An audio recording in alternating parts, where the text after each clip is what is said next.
So this is going to be like a two-part video. I have a Angelbird card. You guys have seen it in my past video. I've been utilizing this since 2022. I bought it right before I started traveling, and it's been in my cameras between the Z6 II. It sat for a while in the case, my bag, because I wasn't using it. And when I got the Z8, I started using it.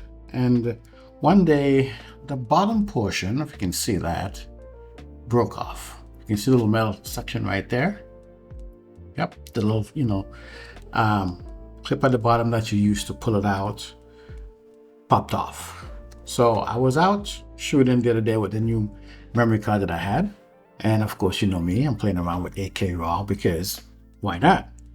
I want to share mine 8K RAW. Anyhow, while I was out there shooting and I was running low on space, I said, I'm gonna put this card in. Before we begin, please remember to like, share, and subscribe to the channel. If you'd like to support the channel, there are links for items to purchase in the description area of each video.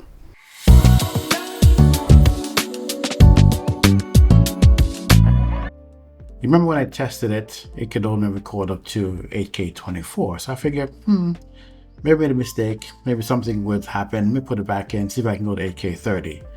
Well, 8K 24 is all it would do, wouldn't record at 8K 30. It gives a time on the camera as far as how long it would do. And even on 8K 60, where you push the record button, nada. So, pop the card out, and it's kind of like card comes, pull the card out. I'm like, what? What's going on? Why is it bare? Yeah, this. And on the back side. But the funny thing is, the portion of the backside was stuck inside the camera. And I was like, oh my goodness.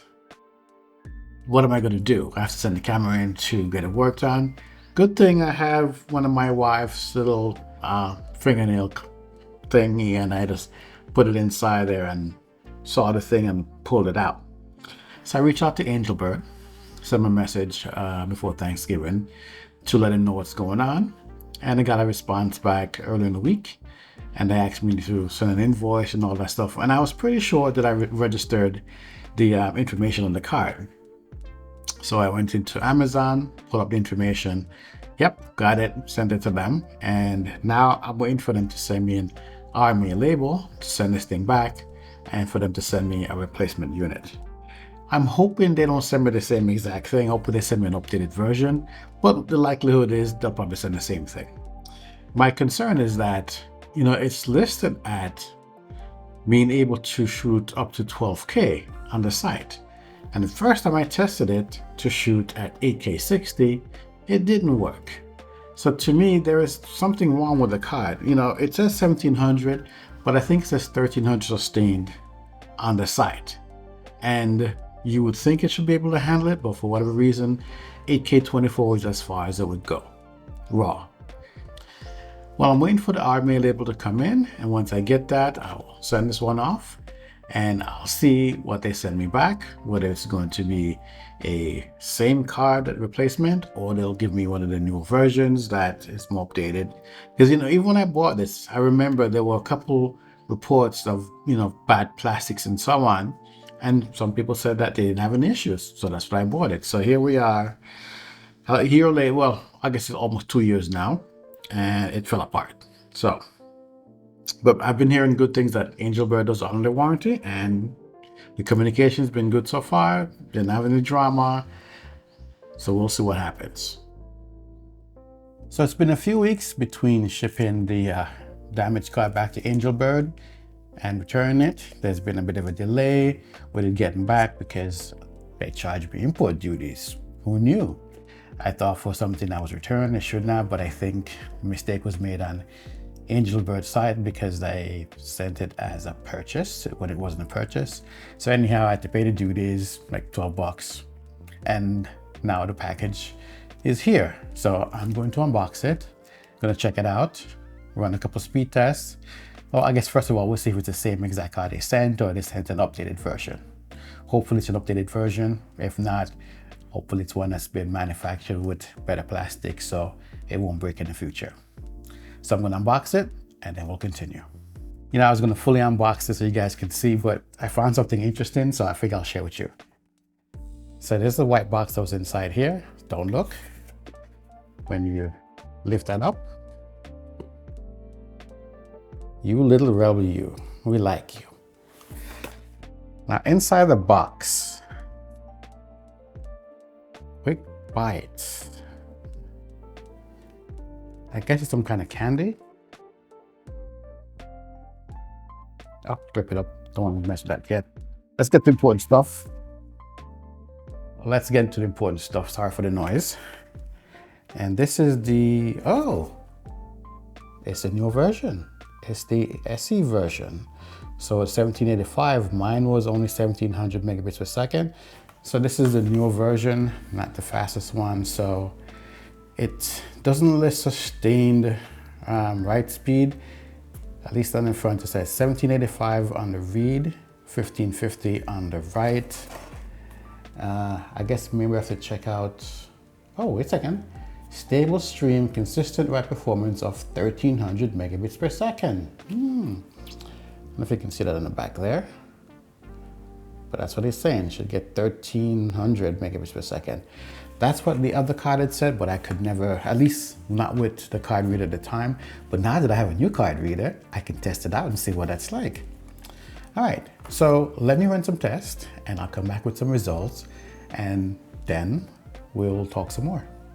Okie dokie. So we've unboxed the memory card and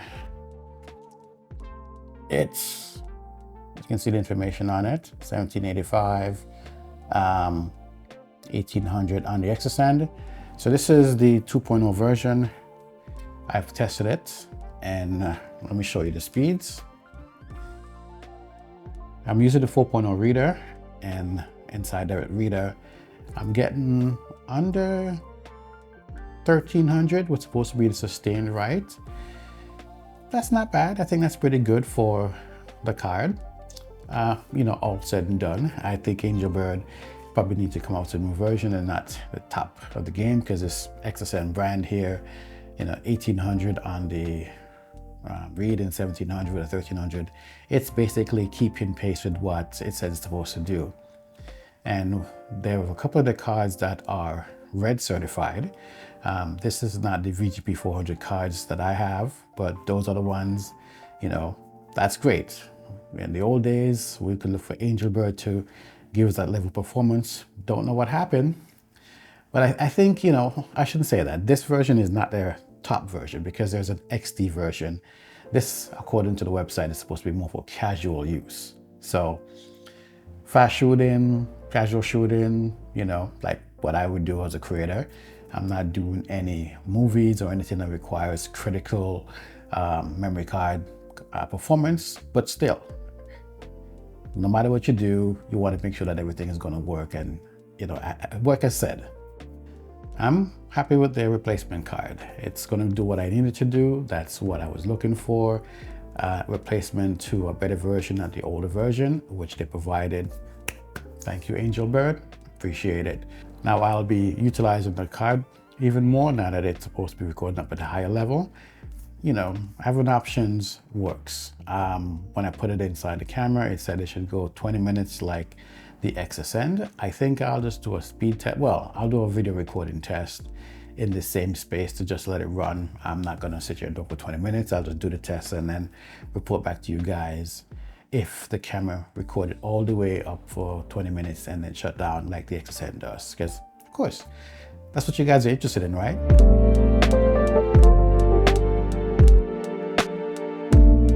You can get the more expensive cards if you want to, but you know, I've seen this one on Amazon right now for $3.99 on sale, about 70% off. So yeah, if you're looking for 1 terabyte card, that's an all-rounder, much like the Z8.